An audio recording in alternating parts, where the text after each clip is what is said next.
The Japanese value the spirit of harmony.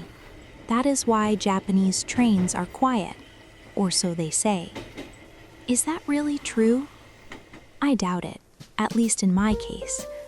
I have never had even a trace of the quiet virtue that implies. And yet, Japanese trains are quiet. That much is certain. So the reasoning must be wrong. Today, I want to think through why, in my own way.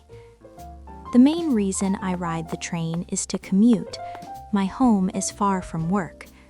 Japanese trains run with remarkable regularity. That is well known. Roads, on the other hand, tend to be congested and unpredictable. Parking is scarce and expensive, so everyone commutes by train.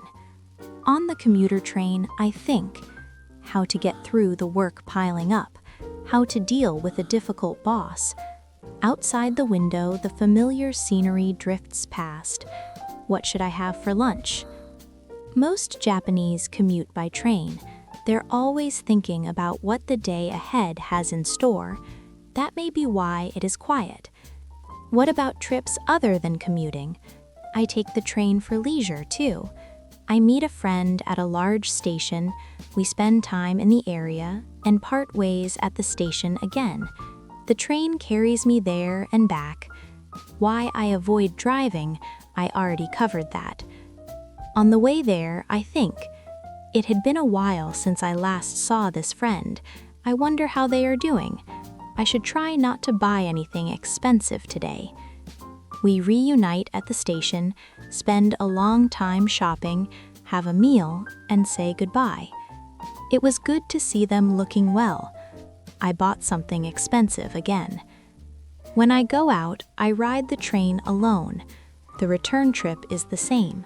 I am usually watching the scenery, thinking about something. That is why I am quiet on the train. Which means, whether I am going to work or going out, I am alone on the train. If other Japanese are in the same situation, then of course it is quiet. Quiet because most people on the train are alone. I am not saying this applies to every Japanese person. The examples I gave are simply my own situation, and it's certainly nothing noble enough to be called the spirit of harmony. Now, there is one exception I want to address before closing. Students. Visitors from abroad likely have no idea what suburban trains look like during school commute hours. That may be why Japanese trains carry the reputation of being quiet. Parts of the Japanese rail network are anything but quiet. It's just that tourists have no reason to go there. Students board the train with classmates from the neighborhood.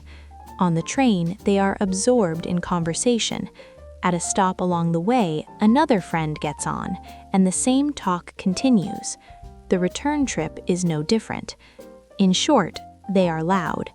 I was too once. I was told to be quiet more than once, so I was. Some people look at that and call it the spirit of harmony, but that is not what it was. The person who scolded us simply did not like us, that's all. What some call harmony is often just social pressure dressed up as virtue. There were times when someone smiled at me and said, "Nice to see you so full of energy." Usually an elderly person. I smiled back. In that exchange, I felt harmony. The spirit of harmony is not a code of conduct, it's something closer to a generous heart, one that makes room even for noisy, unruly people like me. Or so I think. Its very nature gives it no power to silence a train. But someday, when I am old, I hope I can offer a smile like that.